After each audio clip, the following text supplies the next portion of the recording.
I'm really simple. So as an engineer, a numbers guy, tell me, why do math equations always come up with a consistent answer? Because they're always constant in this universe. That's right, there's constants. But what makes them constant? Laws of physics and math. Laws of physics, all right. But who wrote those laws? Well, man did. We think that we identified the correct formula. We experimented enough times and we concluded that's the law.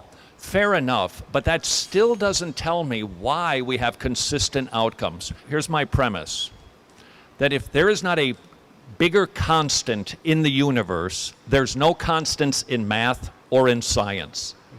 Because if we are random, nothing, we kind of came together over billions of years and sort of got our act together and became moral, started walking upright, developed eyes, nose, ears, mouth, taste, all of that. We kind of evolved that way. There wouldn't be any constants.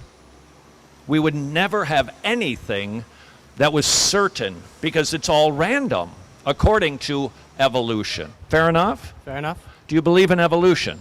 I believe in microevolution. Microevolution. What's the difference between micro and macro? Macro is that we are descendants essentially from fish, and we actually grew, the fish grew legs, then we evolved into humans. Okay. Microevolution is that depending on where we lived, such as different climates, we adapted, we changed. Because hundreds of thousands of years ago, we did not know how to actually process meat.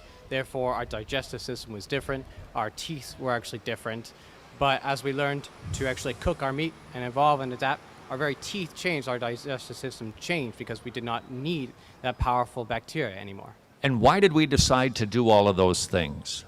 And what was the mechanism that kicked that process and guided that process so we could grow teeth, have a digestive system, develop something called peristalsis, which is what moves the food down to your gut, the acid to deteriorate it, the ability to pull out the vitamins that you need, plus process it through a plumbing system.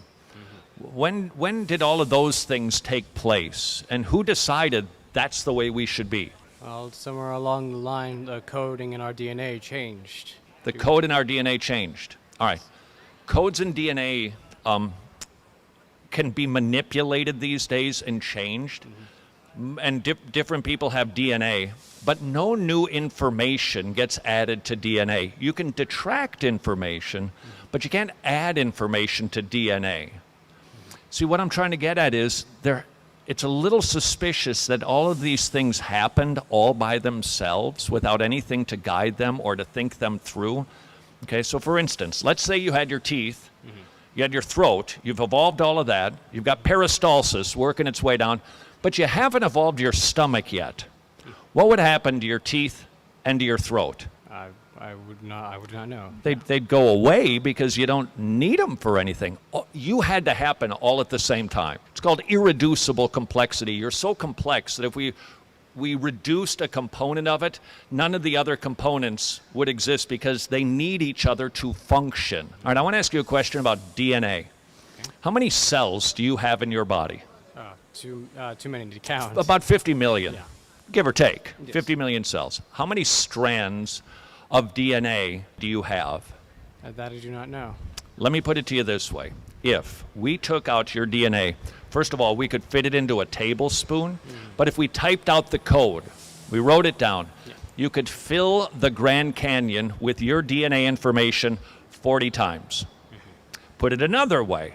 We typed out your DNA, and we took that and we tried to get it to the moon. Would it reach the moon?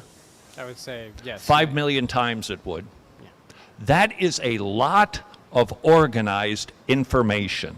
It's too complex to have happened all by itself. Just like the sunglasses you're wearing, you don't believe that those just happen. They evolved kind of a nose thing, and then they got darker, and then there's a sun.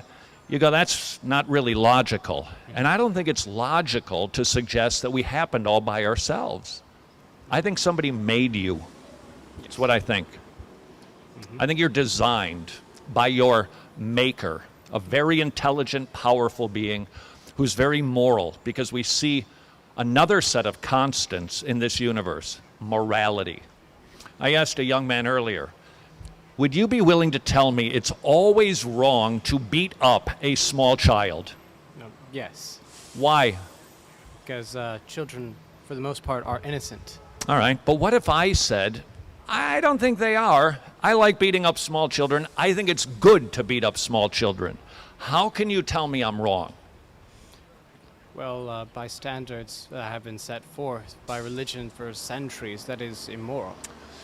Well, that could be that religion has kind of written some of those things down, but if there is not a moral constant behind them, then it's just one set of people telling another people what to think, Yes. right? Yes.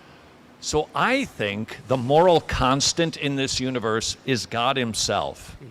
That's why we know that it is wrong to beat up small children, to punch somebody in the face. We know that's wrong, but the reason we even know about the concepts of right or wrong is because God is the standard of right and wrong.